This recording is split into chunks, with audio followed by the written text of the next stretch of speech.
All right, Delilah fans. Yeah, I'm getting this video out quick, fast, and in a hurry. I gotta say, this was probably my favorite episode so far. I guess maybe because we've crossed the halfway point. I believe this was season 1, episode 6, and as far as I can tell, Wikipedia has 7 episodes, IMDb has 8 episodes listed, so regardless, we're kind of closing in on season 1's finale. I guess maybe when we see the preview for next week's episode, they might tell us, the penultimate episode, or there's only 1 episode left before the season 1 finale. So as soon as I know when there is a definitive finale, I'll let you know. Heck, y'all probably will find out before me. But I want to give this episode a solid 8 out of 10. I don't know what it was that made this one stand out. Like I said, maybe because we're coming close to the finale, they're really picking up the pace. But I felt like overall this episode had the strongest use of time. I feel like there was a nice solid balance between Delilah's home life, Delilah in the workplace. I feel like maybe it was the Demetria Harper stuff that really kind of had me enjoying the episode more, because instead of them just being there to pass on evidence to Delilah, I felt like we got some conflict that didn't feel forced. It felt natural. Like, I believe this kind of conflict could happen in an office space. Trust me, I've worked in one. But before moving forward, go ahead and hit that thumbs up button to show you like the video. Hit subscribe. We are less than 70 people away from 170,000 subscribers. Hit the bell notification icon and select all. That way you don't miss out whenever I post new content on the channel. And follow me on social media. Links are in the description below. Yeah, I know people were worried because in my last episode review, I got a lot of people, no, please don't give up on the show.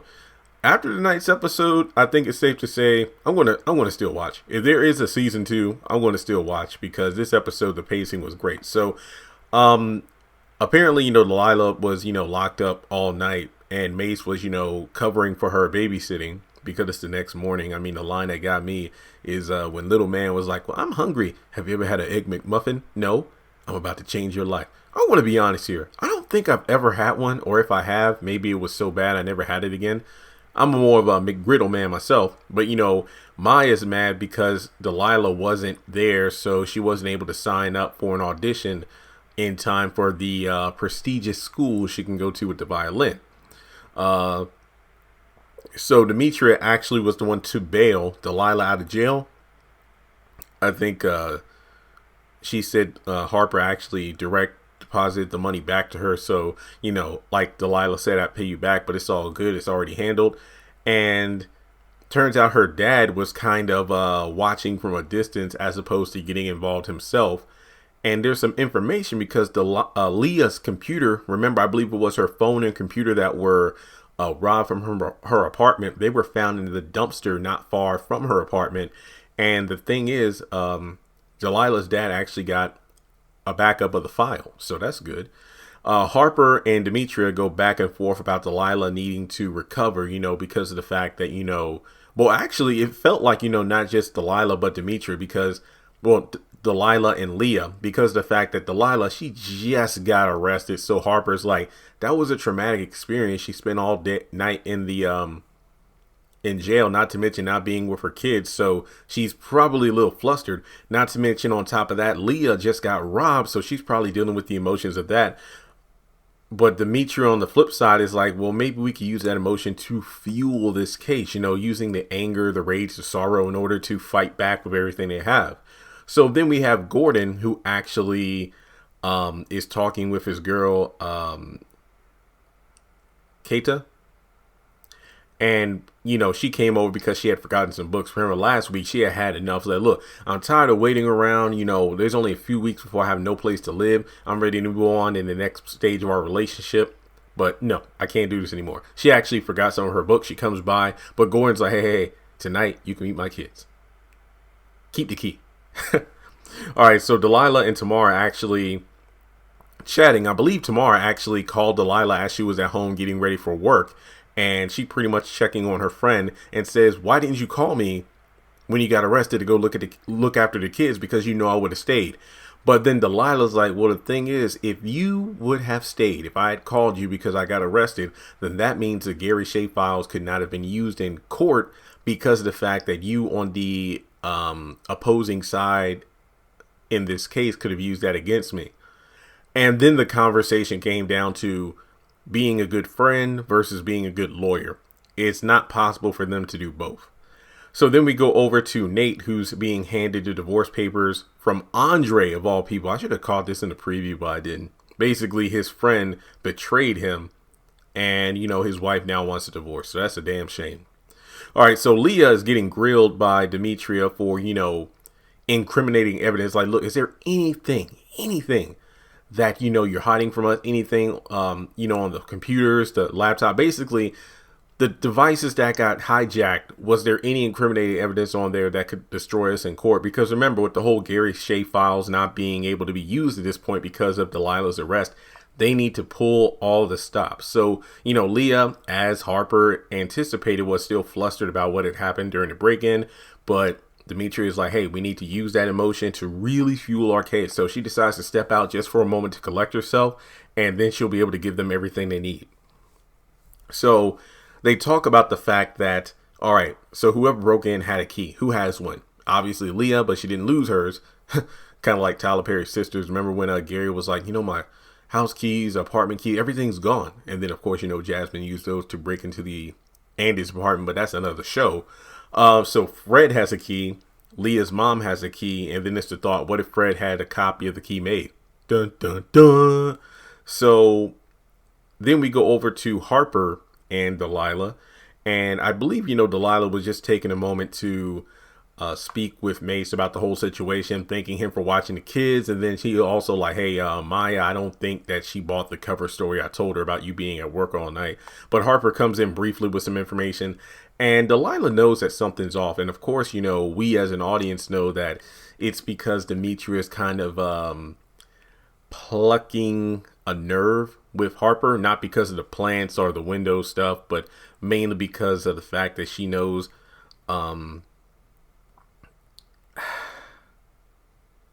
she's basically trying to get info on the John Doe or Jane Doe case, and of course that was Harper's case, but we'll get to that in a second. All right, so Tamara is grilling Fred about the break-in. She's pretty much doing what she said in regards to whether or not the break-in was something that was staged. I don't recall if she asked Wynn's father, Wynn Sr., so I'm very curious to know. Or wait, did she say she was going to ask Fred? No, I'm pretty sure she said Wynn Sr., but we meet him later in the episode and she doesn't ask. So, but either way, she's doing her just due just to make sure there was no foul play involved. So the thing about this line, oh boy, you're right, Wynn, she's one of the good ones.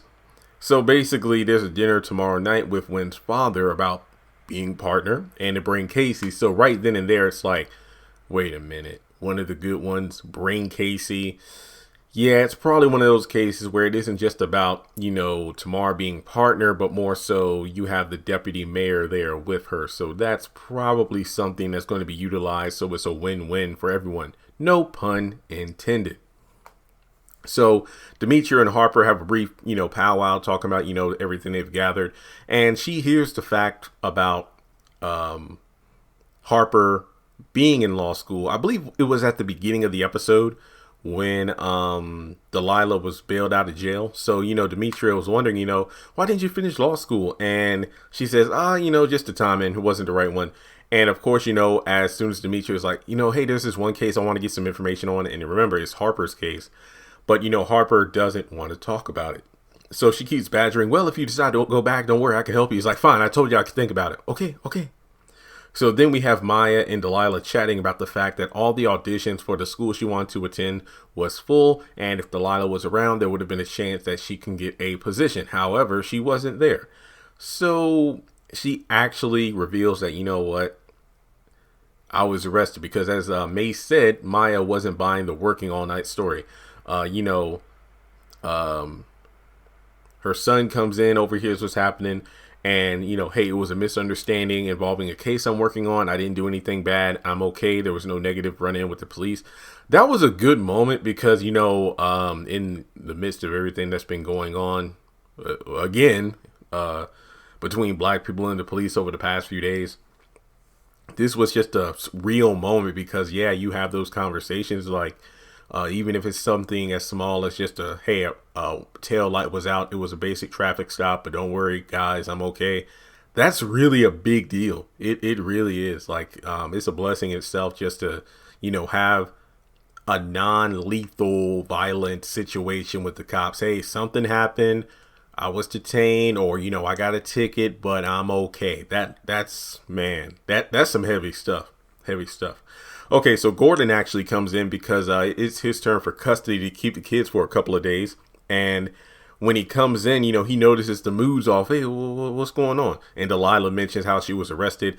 And wait, if you arrested, last night? Then who watched the kids? Mace. So then he tells the kids to go in the car. Maya's like, oh, they're about to fight. No, we ain't fighting. And I can actually kind of see both sides of this situation just a little bit.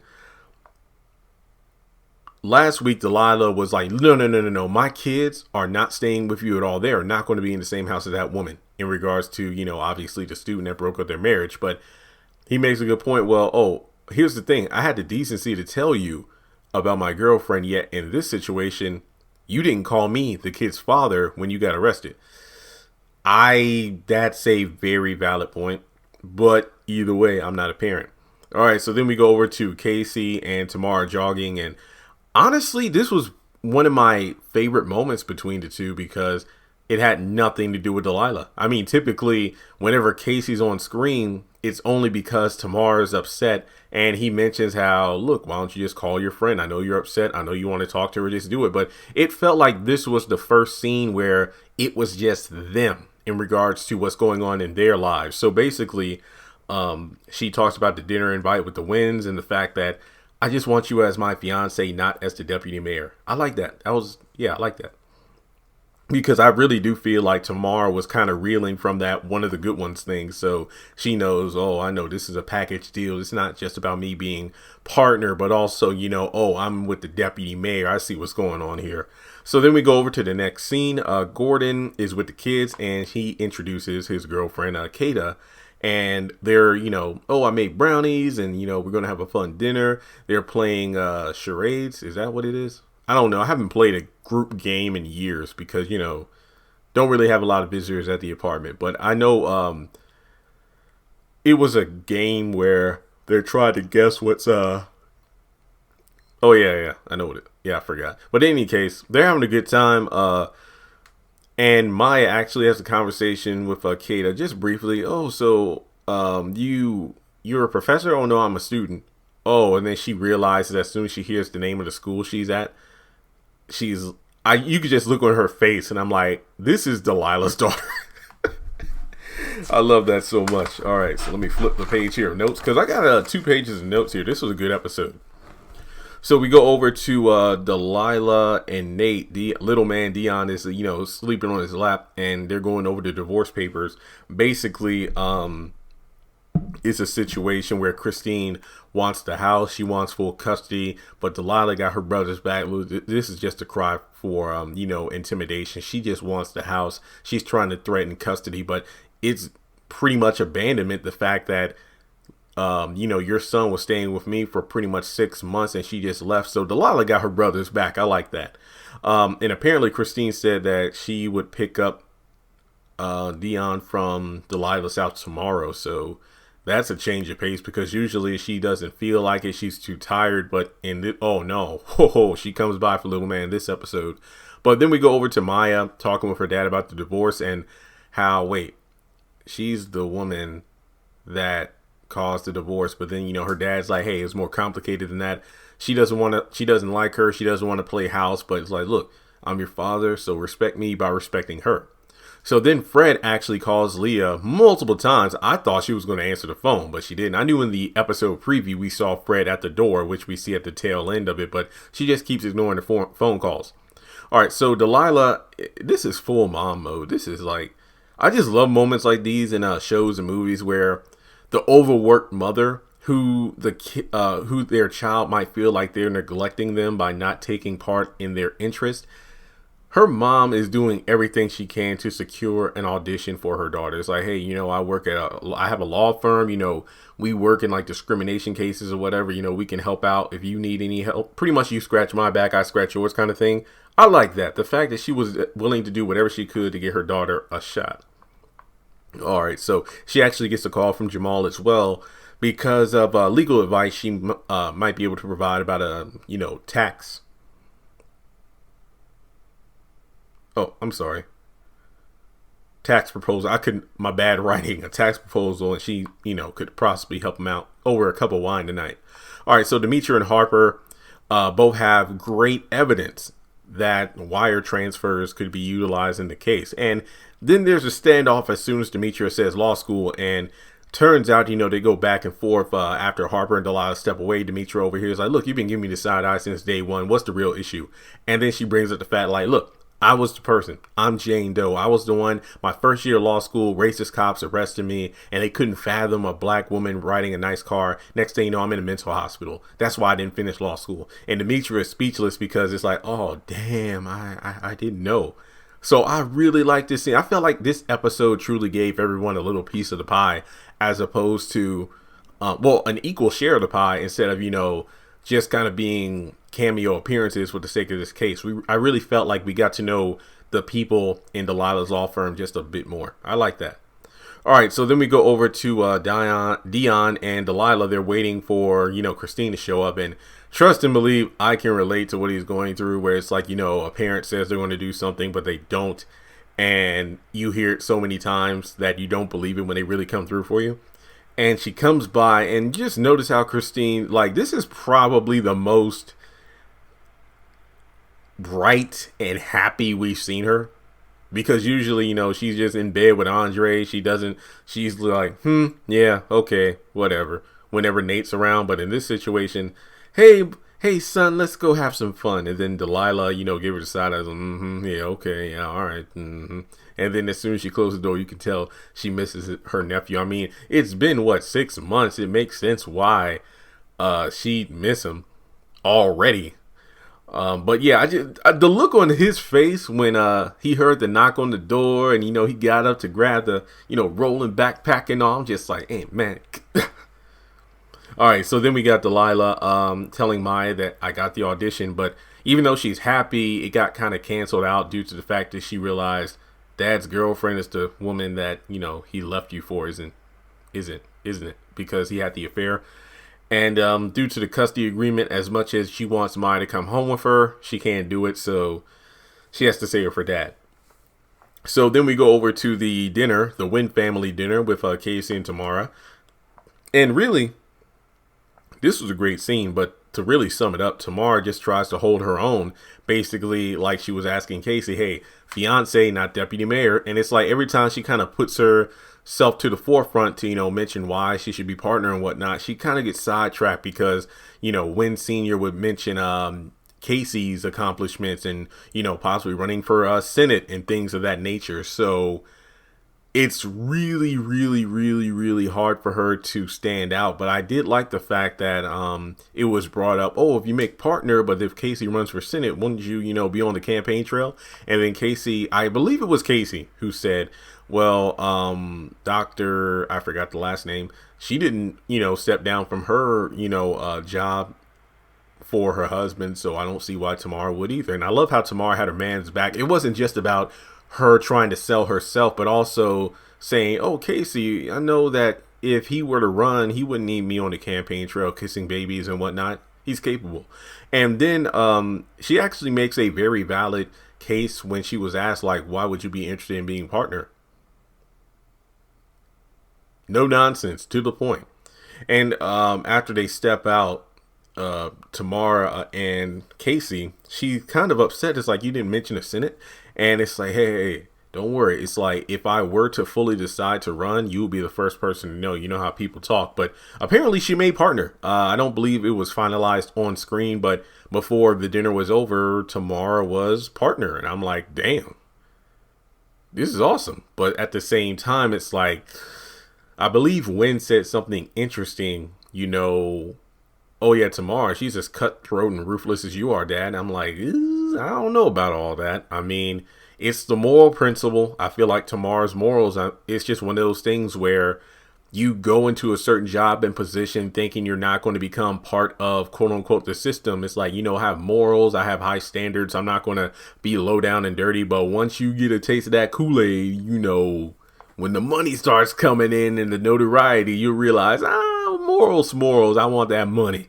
So then we go over to Maya practicing loud for violin. Her dad tells her to pipe down, but she doesn't. So he does it again. And obviously you can tell she's doing it not only out of anger, but also the fact that she doesn't want to be there right now. All right. So we go over to Jamal and Delilah. Turns out the Wynn family were the ones who signed off on that tax proposal, which I do believe is kind of linked to the whole them being interested in, Tamara because she's dating the deputy mayor. So it's like, But like they said, it's a really good thing she may partner and possibly get married in the same year. But I'm wondering, will this situation cause her marriage to, her relationship to kind of fall to, partner in a firm where, her morals aren't really aligning with the company she's working for? And if Casey decides to run for Senate, will that actually cause her to give up her career in order to be his wife on the campaign trail? So it's almost as if she has everything but could possibly have nothing at the same time. A career, she's successful, making a lot of money, but she feels empty inside. And then a relationship that could be at the forefront of her career if her future husband decides to pick a more I guess you could say a grander political platform than just being deputy mayor. So I believe it's almost as if Tamara's, surrounding herself with everything that she thinks will make her happy, but then at the end of the day, it doesn't. That's something to think about. All right. So basically, turns out Tamara was the one that suggested Jamal get advice from Delilah instead of just asking for a second date. Part of me is like, is Tamara trying to hook up her friend who she knows needs to have fun and a good time and a good man? Or is this just a distraction from the case? I'm unclear because these people are lawyers. Everybody has an ulterior motive. But, they dance Bachata. They have a good time. They loosen up. That first kiss, damn. I mean, Delilah, I thought her heels were going to pop off because she was just blown away. And then in the final scene, Leah hears some knocks on her doors. It's Fred. He comes in, wants to talk, grabs her by the wrist and is like, look, we need to end this now in regards to the case. So didn't he say, how's your grandmother? She died last year. We need to end this. And that was the end of the episode. So shit's getting real. Yeah, like I said, this was easily the best episode so far. But I don't even think I've done a review this long before. So let me know your thoughts in the comment section below. I gave this episode a solid 8 out of 10. Let me know if you agree with the score. Let me know if you disagree. And as always, if you want to donate to the channel, feel free to do so on PayPal or Cash App. Thanks so much for tuning in, and I'll talk to you soon.